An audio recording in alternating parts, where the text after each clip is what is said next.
దేవుని యొక్క నామానికి మహిమ కలుగును గాక. ఈ ఉదయకాల సమయాన్న మరి లైవ్ ఇచ్చేస్తున్న మీ అందరికీ కూడా నా యొక్క ప్రత్యేకమైన వందనాలు. మన యొక్క జీవితాల్లో దేవుడు చేస్తున్న ప్రతి విధమైన మేలును బట్టి దేవుని యొక్క నామానికి మహిమ కలుగును గాక. మరి ఈ రోజుల్లో ప్రపంచం అలాగే మన దేశం మన రాష్ట్రం అనేక కష్టాల గుండా వెళ్తున్న ఈ రోజుల్లో దేవుడు మనందరినీ కూడా కాచి దాచి భద్రపరిచి పోషిస్తున్న విధానం బట్టి దేవునికి వందనాలు. మరి ఇప్పటి వరకు మనం చూస్తున్నట్లయితే ఒక పాండమిక్ కరోనా వల్ల ప్రపంచం అంతా కూడా చాలా ఇబ్బందులు పడుతున్న రోజుల్లో మరొక సమస్య మరి మన ముందుకు వచ్చింది. అదేంటంటే మరి మిడత దండు మన యొక్క పంట పొలాల్లో ఆ యొక్క పచ్చగా ఉన్న ఆకులన్నింటినీ కూడా పాడు చేయడం అనేది మనం వార్తల్లో చూస్తూ ఉన్నాం. అయితే సంఘం మరి ప్రార్థించవలసిన ఆసక్తితో ప్రార్థించవలసిన సమయం ఇది. మరి ప్రతి ఒక్కరు కూడా ఈ లాక్డౌన్లో కేవలం మరి విశ్రాంతి తీసుకోవడం మాత్రమే కాకుండా ప్రతి ఒక్కరు కూడా ఈ అంశాలను బట్టి మరి ప్రార్థిస్తూ ముందుకు కొనసాగాలని ప్రభు పేరట మరి మనం చేస్తూ ఉన్నాము. మరి ఈరోజు సంఘ చరిత్రలో చాలా ప్రాముఖ్యమైన రోజు. మరి ఈ రోజుని ఏమన్నారంటే పెంతెకోస్తు దినం అన్నారు, లేకపోతే ద పెంతెకోస్టల్ డే. మరి ఈ రోజు యొక్క ప్రాముఖ్యత ఏంటంటే మరి యేసు క్రీస్తు వారు మరి ఆయన మరణాన్ని జయించి తిరిగి లేచిన తర్వాత వచ్చే 50వ రోజుని పెంతెకోస్తు దినంగా మరి యూదులు పరిగణిస్తారు. మరి ఈస్టర్ తర్వాత వచ్చే 50th డేని పెంతెకోస్తు డేగా చెబుతుంటారు, అంటే పెంతెకోస్తు దినంగా చెబుతూ ఉంటారు. అయితే ఈ పెంతెకోస్తు దినమున ఏం జరిగిందంటే అపోస్తల కార్యంలో 2వ అధ్యాయము, హల్లెలూయా, అపోస్తల కార్యంలో 2వ అధ్యాయము 1వ వచనంలో కనుక మనం చూసినట్లయితే, పెంతెకోస్తు పండుగ దినము వచ్చినప్పుడు అందరూ ఒక చోట కూడి ఉండిరి. అప్పుడు వేగముగా వీచు బలమైన గాలి వంటి ఒక ధ్వని ఆకాశం నుండి అకస్మాత్తుగా వారు కూర్చుండి ఉన్న ఇల్లంతయు నిండెను. మరియు అగ్ని జ్వాలల వంటి నాలుకలు విభాగింపబడినట్లుగా వారికి కనబడి వారిలో ఒక్కొక్కరి మీద వ్రాలగా అందరూ పరిశుద్ధాత్మతో నిండిన వారై ఆ ఆత్మ వారికి వాక్శక్తి అనుగ్రహించిన కొలది అన్య భాషలతో మాట్లాడసాగిరి. అయితే ఈ పెంతెకోస్తు పండుగ దినమున 120 మంది ఆ యొక్క మేడగది మీద మరి వారు ప్రార్థన చేయుచుండగా వారందరూ ఒకే చోట కూడి ఉండగా మరి పరిశుద్ధాత్మ వారి మీద కుమ్మరింపబడడం మనం చూస్తూ ఉంటాం. మరి ఈ 120 అనే ఒక సంఖ్య కూడా చాలా ప్రాముఖ్యమైన సంఖ్య యూదులకు. ఎందుకంటే మరి ఆ యొక్క దేశంలో ఒక సినగాగ్ లేకపోతే ఒక సమాజ మందిరము మరి ప్రారంభించాలంటే కనీసం 120 మంది ఉండాలి. అయితే ఈ 120 మంది ఆ రోజు ఆ యొక్క మేడగది మీద వారు ఒకే చోట కూడి ఉన్నప్పుడు పరిశుద్ధాత్మ దేవుడు వారి మీద వ్రాలగా మరి ఏం జరిగిందంటే వారందరూ కూడా అన్య భాషల్లో మాట్లాడారు. మరి ఎప్పుడైతే ఆ యొక్క పరిశుద్ధాత్మను వారు పొందారో అన్య భాషల్లో మాట్లాడడం మొదలు పెట్టారు. ఈ 120 మందితో ఆ రోజు సంఘము ప్రారంభింపబడింది. మరి పాత నిబంధనలో కూడా మనం చూసినట్లయితే మరి ఇశ్రాయేలీలందరూ కూడా ఐగుప్తు దేశంలో ఉన్నారు. మరి ఫరో కింద వారు చాలా యాతన అనుభవిస్తూ ఉన్నారు. 430 సంవత్సరాలు వారు బానిసత్వంలో ఉన్నారు. అయితే ఆ యొక్క ఇశ్రాయేల్ ఎప్పుడైతే ఆ యొక్క ఐగుప్తు దేశంలో ఉన్నారో మరి దేవుడు వారి మీదకి అనేక తెగులు రప్పిస్తారు. ఆ యొక్క తెగుల్లో లాస్ట్ తెగులు ఏంటంటే మరి ఆ యొక్క సంహార దూత వచ్చి ఆ కుటుంబంలో మొదటిగా పుట్టిన ఆ యొక్క బిడ్డను సంహరిస్తాడనమాట. మరి అప్పుడు వారందరూ కూడా పస్కా పండుగను వాళ్ళు ఆచరిస్తారు. ఈ పస్కా పండుగ అయిపోయిన తర్వాత వచ్చే 50 రోజులు ఆ యొక్క పస్కా పండుగ అయిన తర్వాత ఆ 51వ రోజు లేకపోతే పస్కా పండుగ అయిపోయిన దగ్గర నుంచి లెక్క పెడితే 50వ రోజు వీళ్ళు ఎక్కడుంటారంటే మరి సీనాయి పర్వతం దగ్గర వాళ్ళు ఉంటారు, మౌంట్ సైనాయ్. అక్కడ ఉన్నప్పుడు వారికి ధర్మశాస్త్రము అనుగ్రహింపబడుతుంది. సో దానిని జ్ఞాపకం చేసుకుంటూ వారు ఆ యొక్క పెంతెకోస్తు దినాన వాళ్ళు జరుపుకుంటూ ఉండేవారు. అయితే ఈ 50వ రోజున వాళ్ళకి పాత నిబంధనలు మనం చూసినట్లయితే 50వ రోజున వారికి ధర్మశాస్త్రం అనుగ్రహింపబడింది. కొత్త నిబంధనలు చూసినట్లయితే 50వ రోజున పరిశుద్ధాత్మ అనుగ్రహింపబడ్డారు. మరి పాత నిబంధనలో ఆ రోజు 3,000 మంది చనిపోయారు. కొత్త నిబంధనలకు వచ్చినప్పటికీ ఆ రోజు 3,000 మంది రక్షింపబడ్డారు. మరి పాత నిబంధన ధర్మశాస్త్రము, మరి ధర్మశాస్త్రంలో నీతి ఉంది, మరి ధర్మశాస్త్రంలో మరి యథార్థత ఉంది, ధర్మశాస్త్రంలో సంపూర్ణత ఉంది. కానీ అదే కొత్త నిబంధనలోకి వచ్చినప్పటికీ యేసు క్రీస్తు వారి ద్వారా మనము నీతిమంతులమయ్యాం. యేసు క్రీస్తు వారి వలన మనకు సంపూర్ణత వచ్చింది. మరి ధర్మశాస్త్రంలో నీతి ఉంది కానీ ధర్మశాస్త్రం ఎవరిని కూడా నీతివంతుని చేయలేదు. ధర్మశాస్త్రంలో యథార్థత ఉంది కానీ ధర్మశాస్త్రం ఎవరిని కూడా యథార్థవంతుడిగా చేయలేదు. మరి ధర్మశాస్త్రంలో సంపూర్ణత ఉంది కానీ ఎవరిని కూడా సంపూర్ణులుగా చేయలేదు. ఎప్పుడైతే యేసు క్రీస్తు వారు మన కొరకు చనిపోయి తిరిగి లేచి మనకు పరిశుద్ధాత్మను అనే ఒక వరమును మనకు అనుగ్రహించారో అప్పుడు మనందరం కూడా నీతిమంతులుగా యేసు క్రీస్తు వారి ద్వారా తీర్చబడ్డాము. మనందరం కూడా సంపూర్ణతలోనికి మరి వచ్చామన్నమాట. మరి ఈ పెంతెకోస్తు దినం అనేది చాలా ప్రాముఖ్యమైన దినం. ఎందుకంటే ఆ రోజు యేసు క్రీస్తు వారు మన కొరకు ఒక బహుమానం లేకపోతే ఒక వరాన్ని మనకి అనుగ్రహించారు. ఆ యొక్క వరమే పరిశుద్ధాత్మ దేవుడు. మరి పాత నిబంధనలో అయితే 3,000 మంది చనిపోగా కొత్త నిబంధనలో వచ్చినప్పటికీ 3,000 మంది రక్షింపబడ్డారు.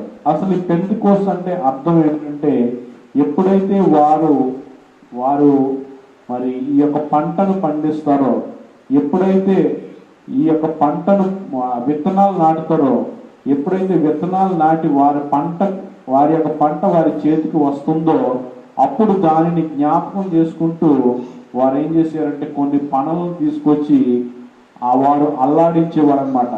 అల్లాడించినప్పుడు వాళ్ళు అది దేనికి సూచనగా ఉందంటే మా యొక్క పంట మిడతల ద్వారా తినవేయబడకుండా మరి చక్కగా మా యొక్క పంట మాకు వచ్చిందని చెప్పి సంతోషంతో వాళ్ళు ఈ యొక్క పెంతెకోస్తుని వాళ్ళు ఆచరించేవారు.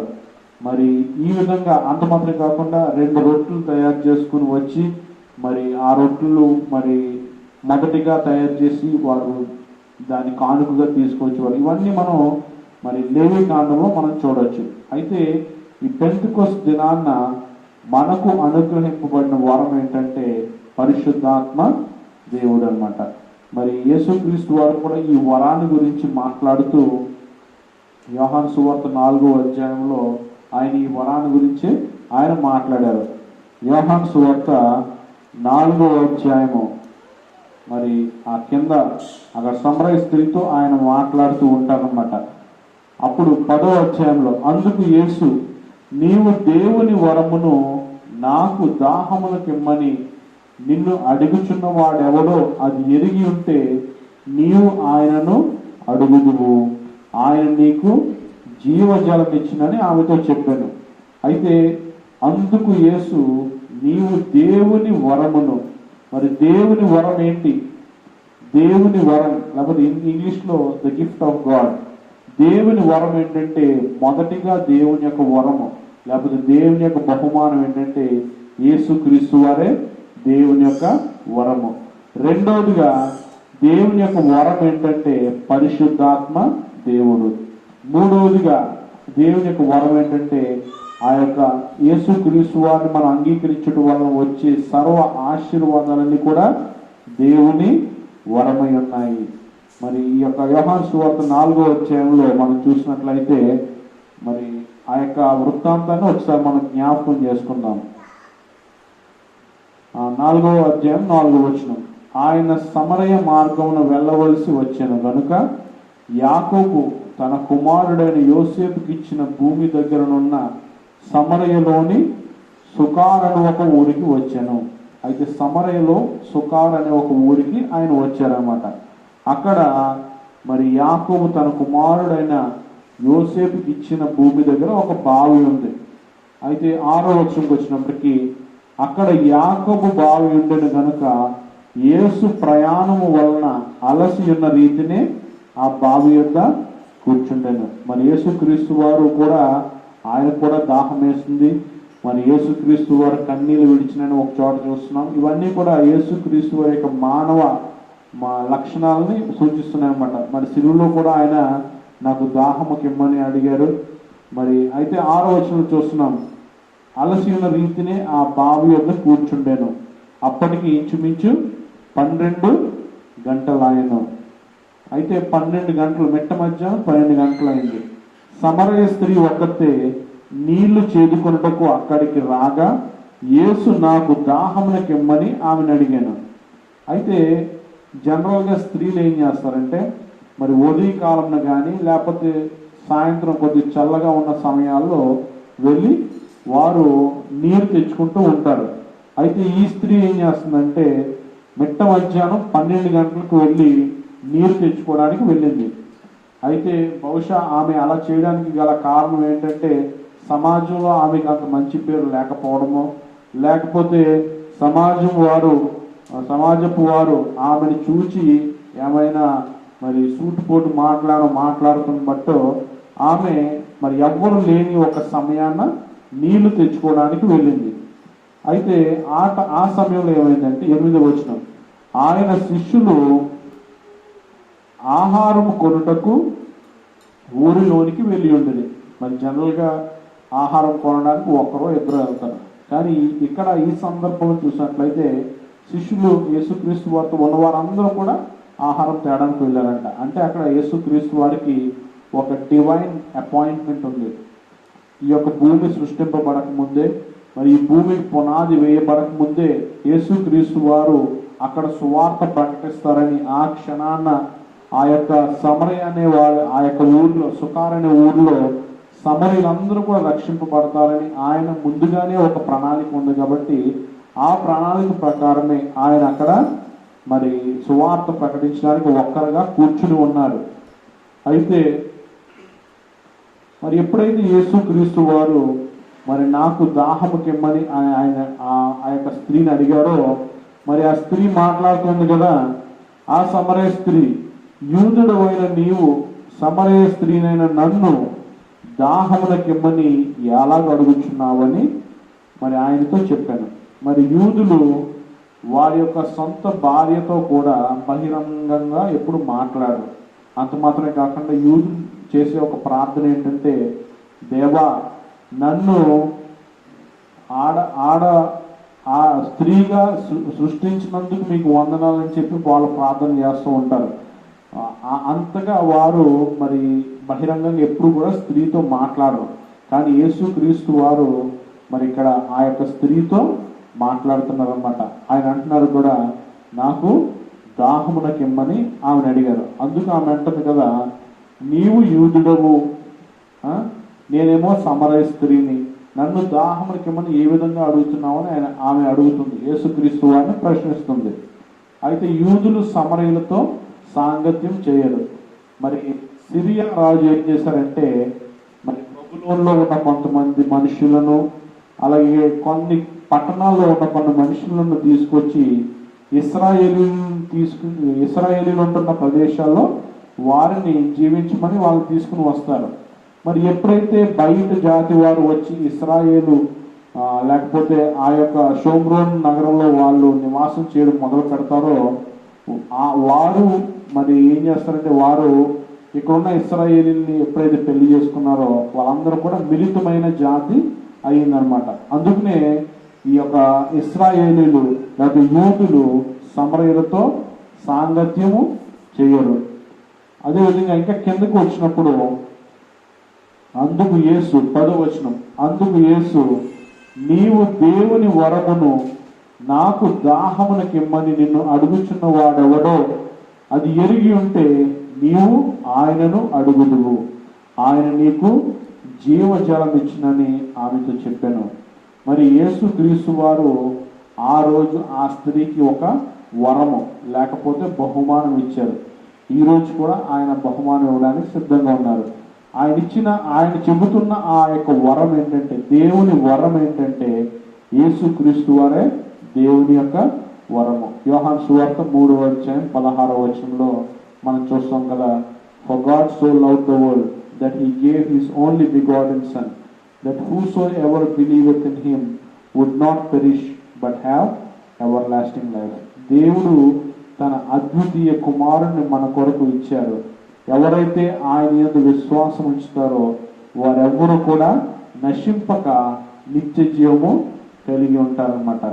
మరి ఆయన ఈ జీవజలము నీకు ఇచ్చునని అంటున్నారు. మరి ఈ జీవజలం అంటే ఏంటి? మరి అప్పుడు ఆ స్త్రీ అంటుంది కదా, మరి రోజు నేను ఇంత దూరం రాకుండా, మరి నాకు ఇంత కష్టం అవుతుంది ఈ నీళ్లు పట్టుకెళ్ళడానికి, నేను ఇబ్బంది పడకుండా ఆ జీవజలం నాకు ఇవ్వు, ఎప్పుడు నాకు దప్పిక అవ్వకుండా ఉంటుంది అంటున్నావు కదా, ఆ యొక్క జీవజలం నాకు ఇవ్వు అని చెప్పి అక్షరార్థంగా ఆవిడ మాట్లాడుతుంది. మరి యేసుక్రీస్తు వారు నికోదేము అనే ఒక అతనితో మాట్లాడినప్పుడు, నీవు నూతనంగా జన్మిస్తేనే గాని మరి నువ్వు దేవుని రాజ్యాన్ని చూడలేవు అన్నప్పుడు ఆయన కూడా వాటిని మరి శారీర రీతిగా చూశాడు, లేకపోతే ఈ లోకానుసారంగా చూశాడు. కానీ యేసుక్రీస్తు వారు ఇక్కడ ఆత్మానుసారంగా లేకపోతే ఆత్మీయ మర్మం ఆయన మాట్లాడుతూ ఉన్నారు. అయితే అక్కడ నికోదేముకు అర్థం కాలేదు, ఇక్కడ ఈ సమరయ స్త్రీకి కూడా అర్థం కాలేదు. మరి ఆయన చెబుతున్నది ఏంటంటే ఆత్మీయ కోణంలో ఆయన చెబుతూ ఉన్నారు. ఈమెమో మరి ఈ నీరు తాగితే నాకు ఎప్పుడు దాహం వేయదని చెప్పి అంటున్నారు కదా. అయితే ఈ నీరు నేను అడిగితే ఇంక నేను ఎప్పుడు కూడా ఇంత కష్టపడాల్సిన అవసరం లేదని ఏమనుకుంటుంది. కానీ యేసుక్రీస్తు వారు చెప్తుందేమో ఆత్మీయమైన కోణంలో ఆయన చెప్తున్నారు. ఆయన చెప్తుంది ఏంటంటే మరి ఈ జీవజలం ఎవరైతే పొందుతారో వారు ఇంకెప్పటికీ కూడా మరి వారికి దాహం ఏదని చెప్తున్నారు. మరి ఈ జీవజలం ఏంటి? ఈ జీవజలం ఎప్పుడైనా జీవజలం గురించి ఆలోచించినట్లయితే అది ఎప్పుడు కూడా ఊరుతూనే ఉంటది, అది ఎప్పటికి కూడా ఎండిపోదు, ఎప్పటికీ కూడా పైకి వస్తూనే ఉంటది. మరి ఈ జీవజలం ఏంటంటే దేవుని యొక్క ఆత్మ. మరి ఆత్మీయమైన దప్పిక మనకు తీరాలంటే మరి దానికి ఆ యొక్క ఆత్మీయ దప్పికను తీర్చే లేకపోతే ఆ నీరు ఎవరంటే యేసుక్రీస్తు వారు. ఎందుకంటే ఎప్పుడైతే యేసుక్రీస్తు వారి యందు నమ్మిక ఉంచి రక్షణ పొంది పరిశుద్ధాత్మ దేవుడు మనసులోకి చేర్చుకుంటావో, మరి ఎప్పుడైతే నువ్వు నీతిమంతుడిగా తీర్చబడ్డావో నీవు తీర్పులోనికి రాక మరి దేవుడితో నిత్యము ఆయనతో నివసించలాగా నిన్ను ఆయన తీసుకువెళ్ళేవారుగా ఆయన ఉంటున్నారు. మరి ఇక్కడ సమరయ స్త్రీ అర్థం చేసుకున్నది ఏంటంటే ఆవిడ అక్షరార్థంగా అర్థం చేసుకుంది. అది యేసుక్రీస్తు వారు చెప్తున్నారు కదా, మరి ఆయన ఏమంటున్నారంటే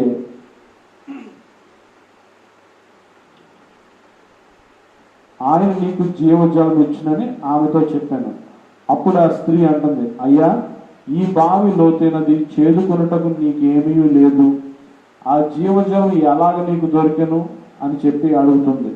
అయితే యేసుక్రీస్తు వారు 14వ పలికిన మాట ఏంటంటే నేనిచ్చు నీళ్లు త్రాగువాడు ఎప్పుడునూ దప్పికొనడు, నేను వానికి ఇచ్చు నీళ్లు నిత్య జీవమునకై వానిలో ఊరిడి నీటి బొగ్గగా ఉండునని ఆమెతో చెప్పాను. ఆ యొక్క నీళ్లు ఎలాగుంటాయంట? నిత్య జీవమునకై వానిలో ఊరిడి నీటి బొగ్గగా ఉంటాయి. మరి నీటి బొగ్గ దగ్గర మరి ఎవరెవరు నీరు తాగుతారు? అనేక మంది వచ్చి తాగుతారు. సో ఎప్పుడైతే ఈ నీళ్లు గనక నీవు తాగుతావో నీ దగ్గరికి వచ్చి అనేక మంది ఆ యొక్క రక్షణ అనుభవం వారు పొందుతూ ఉంటారు. మరి ఎప్పుడైతే ఆ నీరు నువ్వు తాగుతావో ఆ నిత్య జీవాన్ని ఇచ్చే ఆ యొక్క నీరు, లేకపోతే ఆ యొక్క నీళ్లు త్రాగు వాడు ఎప్పుడు కూడా దప్పికొనడు, వాడికి ఎప్పుడు కూడా ఆత్మీయమైన దప్పిక ఉండదు. నేను వానికి ఇచ్చిన నీళ్లు నిత్య జీవమునకై వానిలో ఊరిడి నీటి బొగ్గగా ఉండునని ఆమెతో చెప్పాను. అయితే యేసుక్రీస్తు వారు ఆ యొక్క నీటి బొగ్గ గురించి చెబుతూ ఉన్నారన్నమాట. అయితే ఆ స్త్రీ అంటుంది కదా, నేను దప్పికొనకుండానట్లు చేదుకొనుటకు ఎంత దూరం రాకుండానట్లు ఆ నీళ్లు నాకు దయచేయమని ఆమెను అడిగాను. అయితే ఇంకా ఆ యొక్క సంభాషణ జరుగుతూ ఉంది. అప్పుడు యేసుక్రీస్తు వారు అడుగుతారు, నువ్వు వెళ్ళి నీ పెనిమిటిని తీసుకుని రమ్మన్నప్పుడు ఆమె అంటారు కదా, నాకు పెనిమిటి లేడని చెప్తుంది. అప్పుడు యేసుక్రీస్తు వారు అంటారు, నువ్వు చెప్పింది నిజమే, నీకు ఇంతకుముందు 5 పెనిమిట్లు ఉండేది, ఇప్పుడు ఉన్నవాడు మరి అతను కాదని చెప్తారు. అయితే ఎప్పుడైతే యేసుక్రీస్తు వారు ఆమె యొక్క గత చరిత్ర చెబుతారో అప్పుడు ఆయనను ఒక ప్రవక్తగా చూడడం మొదలు పెడుతుంది అనమాట. అప్పుడు ఆమె అంటది కదా, అప్పుడు ఆమె ఏమంటదంటే, నీవు ప్రవక్తమని గ్రహించుచున్నాను, మా పితరులు ఈ పర్వతమందే ఆరాధించిది గాని ఆరాధింపవలసిన స్థలము యెరూషలేములో ఉన్నదని మీరు చెప్పుదురని ఆయనతో అనగా, యేసు ఆమెతో ఇట్లా, నేను అమ్మ, ఒక కాలం వచ్చుచున్నది, ఆ కాలమందు ఈ పర్వతం మీదనైనను యెరూషలేములోనైనను మీరు తండ్రిని ఆరాధింపరు కానీ ఆత్మతోనూ సత్యముతోనూ తండ్రిని ఆరాధించి కాలం వచ్చుచున్నదని ఆమెతో చెప్పాను. అయితే ఇక్కడ యేసుక్రీస్తు వారు చెప్తుంది ఏంటంటే, మరి ఆరాధించే స్థలము ప్రాముఖ్యం కాదు కానీ ఆరాధించే మనసు ప్రాముఖ్యం. మనం యేసుక్రీస్తు వారిని మరి స్థలంతో ఏదో ఒక స్థలంలోనే ఆరాధించాలని కాదు కానీ మన మనసుతో ఆరాధించాలని ఆయన చెబుతూ ఉన్నారు. అయితే దేవుడు ఆత్మ కనుక ఆయనను ఆరాధించేవారు ఆత్మతోనూ సత్యంతోనూ ఆరాధింపవలెను. అయితే ఆ స్త్రీ అంటది కదా, క్రీస్తు అనబడిన మెస్సియా వచ్చినని నేను ఎరుగుదును, ఆయన వచ్చినప్పుడు మాకు సమస్తమును తెలియచేయనని చెప్పగా, యేసు నీతో మాట్లాడుచున్న నేనే ఆయనని చెప్పాను. మరి చాలా మంది అడుగుతూ ఉంటారు, యేసు క్రీస్తు వారు బైబిల్లో నేనే దేవుని ఎక్కడ చెప్పారు అని అడుగుతూ ఉంటారు. మీకు కావాలంటే రెఫరెన్స్ ఇవ్వండి, రాసుకోండి. ఇక్కడ ఆ స్త్రీ అడుగుతుంది, ఆ స్త్రీ అంటుంది ఏంటంటే, మరి మెస్సియా వచ్చినప్పుడు, క్రీస్తు అని మెస్సియా వచ్చినప్పుడు ఆయన మాకు అన్ని బోధిస్తారు అని చెప్తారు అని ఆమె అంటుంది. అందుకు యేసుక్రీస్తు వారు అంటారు కదా, నేనే ఆయనను, అంటే నేనే మెస్సియానని యేసుక్రీస్తు వారు చెప్పుకున్నారు. మరి ఇది ఒక రాజు కుటుంబంలోనికో లేకపోతే హేరోదు దగ్గర యేసుక్రీస్తు వారి మాట చెప్పట్లేదు కానీ ఒక పాపాత్మురాలైన స్త్రీ దగ్గర యేసుక్రీస్తు వారు ఈ మాట చెప్తూ ఉన్నారు. ఈరోజు వాక్యం వింటున్న మీకు లేకపోతే నాకు, మనందరికీ కూడా మరి ఈ యొక్క దప్పిక తీరాలంటే, దప్పిక అంటే మనం రోజు తాగే నీళ్లు కాదు కానీ మన యొక్క దప్పిక తీరాలంటే ఈ యొక్క వరాన్ని మనం పొందాలి. ఈ యొక్క వరం ఏంటంటే పరిశుద్ధాత్మ, మరి దేవుడు మనకి ఇచ్చిన వరం. మరి ఈ వరాన్ని కనుక నువ్వు పొందినట్లయితే అప్పుడు నీలో ఆ యొక్క దప్పిక తీరుతుంది. నీలో నుంచి ఆ యొక్క నీరు మరి ఇతరులు కూడా తీసుకునే అవకాశం ఉంటుంది.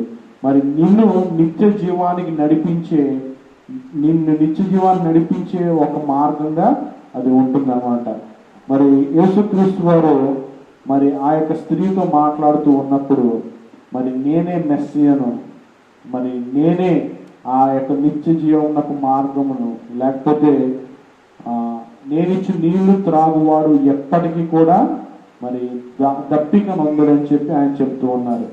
అయితే అప్పుడు ఆ స్త్రీ ఏం చేసిందంటే, ఆ యొక్క ఊరిలోనికి వెళ్ళి ఆ ఊరి వారందరినీ కూడా తీసుకుని వచ్చి యేసుక్రీస్తు వారి దగ్గరికి తీసుకొచ్చి, అప్పుడు యేసుక్రీస్తు వారు ఇంకా అక్కడ 2 రోజులు ఉండి వాళ్ళందరూ కూడా రక్షింపబడతారు. మరి యోహాను సువార్తలోనే 6వ అధ్యాయము 47వ వచనం కనుక మనం చూసినట్లయితే, విశ్వసించు వాడే నిత్య జీవము కలవాడే. మరి దేని యందు విశ్వసించాలి? యేసుక్రీస్తు వారి యందు విశ్వసించిన వాడికే నిత్య జీవం ఉంటుంది. జీవాహారము నేనే, మీ పితరులు అరణ్యంలో మన్నాను తినను చనిపోయేది, దీనిని తినువాడు చావకుండానట్లు పరలోకం నుండి దిగి వచ్చిన ఆహారము ఇదే, పరలోకం నుండి దిగి వచ్చిన జీవాహారమును నేనే. ఎవడైనను ఈ ఆహారం భుజించిన వాడెల్లప్పుడూ జీవించును. మరియు నేనిచ్చు ఆహారము లోకమునకు జీవము కొరకైన నా శరీరమని మీతో నిశ్చయంగా చెబుతున్నాను. మరి 4వ అధ్యాయంలోనేమో ఈ యొక్క నీరు త్రాగిన వాడు ఎప్పటికీ కూడా ఈ ఈ యొక్క నీళ్లు త్రాగిన వారు ఎప్పటికీ కూడా హల్లెలూయా. మరి 4వ అధ్యాయంలో ఈ నీళ్లు త్రాగిన వాడు ఎప్పటికీ కూడా దప్పికొనడని చెప్పిన యేసుక్రీస్తు వారు 6వ వచనంలో అంటున్నారు కదా, జీవాహారము నేనే. మరి మనం బ్రతకాలంటే మరి ఆహారం తినాలి. మరి ఆహారం తినాలంటే ఆహారం తింటే మనం బ్రతుకుతాం. మరి ఆత్మీయ జీవితానికి లేకపోతే నిత్య జీవానికి ఆహారం ఎవరంటే యేసుక్రీస్తు వారు. మరి ఆత్మీయ జీవితానికి ఆహారం ఎవరంటే యేసుక్రీస్తు వారు. యేసుక్రీస్తు వారే ఆహారము, యేసుక్రీస్తు వారే నీరు. రెండు కూడా ఆయనే. జీవ జలము ఆయన దగ్గర ఉంది, జీవాహారము ఆయనే. ఆయన్ను తినాలి, ఆయననే భుజించాలి. ఆయన ఇచ్చి నీరు మనం త్రాగాలి. ఎప్పుడైతే ఆయన ఇచ్చి ఆ నీరు త్రాగుతామో, ఎప్పుడైతే ఆయనను భుజిస్తామో మనము నిత్య జీవనకు వారసులం అవుతాము. మరి ఇంకొక రెఫరెన్స్ కూడా నేను చూపించాలని ఇష్టపడుతున్నాను. యోవేలు గ్రంథము 2వ అధ్యాయము 28, 29 వచనాలు. యోవేలు గ్రంథము 2వ అధ్యాయము 28, 29 వచనాలు. తరువాత నేను సర్వజనుల మీద నా ఆత్మను కుమ్మరింతును. మీ కుమారులను మీ కుమార్తెలను ప్రవచనములు చెప్పుదురు. మీ ముసలివారు కలలు కందురు. మీ యవనులు దర్శనములు చూతురు. ఆ దినములలో నేను పనివారి మీదను పనికత్తుల మీదను నా ఆత్మను కుమ్మరించదును. ఆయన ఆత్మను కుమ్మరిస్తానని చెప్పి సర్వజనుల మీదను ఆ ఆత్మ కుమ్మరిస్తానని ప్రవచన రీతిగా ఆయన మరి ఈ యోవేలు గ్రంథంలో ఆయన ముందునే లిఖింపజేశారు. మరి ఈ యొక్క పరిశుద్ధాత్మను పొందడానికి నువ్వు ఇష్టపడుతున్నావా? మరి దేవుని యొక్క వరమును నువ్వు పొందడానికి నువ్వు ఇష్టపడుతూ ఉన్నావా? ఒకవేళ దేవుడిచ్చు ఆ యొక్క నీరుని కనుక నువ్వు తాగితే అప్పుడు అది నీలో ఊనెడు బొగ్గగా ఉంటుంది, నిత్య జీవనకు నిన్ను తీసుకుని వెళ్తుంది. మరి యేసుక్రీస్తు వారే ఆయన జీవాహారము. ఆయననే మనము భుజించాలి. మరి ఈ యొక్క నీరును, ఈ యొక్క ఆహారంను నువ్వు తీసుకోవడానికి ఇష్టపడుతూ ఉన్నావా? ఈ పెంతెకొస్తు దినాన్ని నువ్వు జ్ఞాపకం చేసుకోవాల్సింది ఏంటంటే, అలనాడు 120 మంది ఆ మేడగదిలో ప్రార్థన చేస్తున్నప్పుడు వారికి ఈ యొక్క పరిశుద్ధాత్మ వరము ఇవ్వబడింది. మరి ఈ రోజు కూడా దేవుడు ఎలాగైతే ఆ 120 మంది మీద ఆ యొక్క పరిశుద్ధాత్మను వారికి ఇచ్చాడో, అదేవిధంగా మనకు కూడా ఆ యొక్క వరం ఇవ్వడానికి ఆయన ఇష్టపడుతున్నాడు. అలనాడు సమరయ స్త్రీకి, అదేవిధంగా ఆ యొక్క గ్రామస్తులందరికీ కూడా ఏ విధంగా అయితే ఆ యొక్క నీరుని గురించి ఆయన పరిచయం చేశారో, అదేవిధంగా అదే నీరు ఈరోజు మీకు, నాకు, మన గ్రామస్తులందరికీ కూడా ఆయన ఇవ్వడానికి ఇష్టపడుతూ ఉన్నారు. మరి మనం చేయవలసింది ఏంటంటే, ఆ యొక్క నీరుని ఎవరైతే త్రాగుతారో, ఆ యొక్క ఆత్మను, ఆ పరిశుద్ధాత్మను ఎవరైతే పొందుకుంటారో, ఎవరైతే ఆ యొక్క జీవాహారం భుజిస్తారో, మనం ఏం చేయాలంటే, ఏ విధంగా అయితే ఆ సమరస్త్రీ ఊరిలోనికి వెళ్ళి వారందరికీ ఆ యొక్క వాక్యాన్ని లేకపోతే వాక్యం వైపు నడిపించిందో, మనం కూడా ఆ విధంగా మన ఇరుగు పొరుగు వారిని నడిపించవలసిన అవసరత ఉంది. మరి యేసుక్రీస్తు వారు ఆయనే జీవాహారంగా దిగి వచ్చారు. మరి ఆ యొక్క ఆత్మీయ జీవితం బలపడాలంటే దానికి ఆహారం క్రీస్తే.